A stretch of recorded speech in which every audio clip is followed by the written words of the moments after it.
మొత్తానికి RCB versus LSG match ఒక range లో అయితే జరిగింది. టాస్ గెలిచిన ఆర్సీబీ బౌలింగ్ అయితే తీసుకుంది. మనం అనుకున్న విధంగానే ఫీల్డింగ్ సెట్ చేసుకున్నారు ఆర్సీబీ చిన్నస్వామి స్టేడియంలో.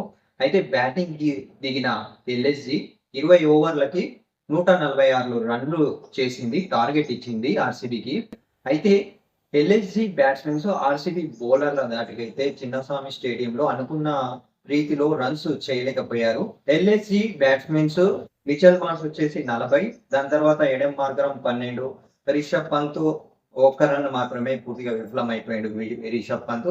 ఇంకా నెక్స్ట్ వచ్చేసి నికోలస్ పూరన్ 1 రన్, దాని తర్వాత ఆయుష్ బదోని 38, అద్బుల్ షమాక్ 0, ముకుల్ చౌదరి 39 రన్లు చేసిండు.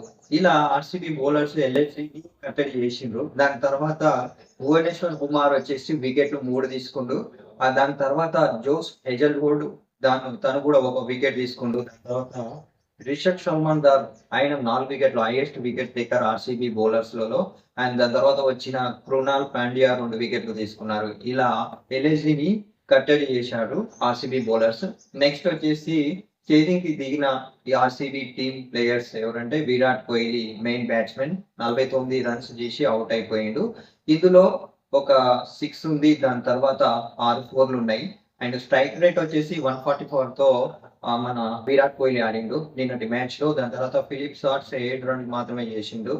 దేవదత్ పడిక్కల్ వచ్చేసి ఓన్లీ 10 రన్స్ మాత్రమే చేయడం జరిగింది. సో నెక్స్ట్ వచ్చేసి రజత్ పటిదార్, తను కెప్టెన్ కదా, రజత్ పటిదార్ 27 రన్స్ చేశాడు.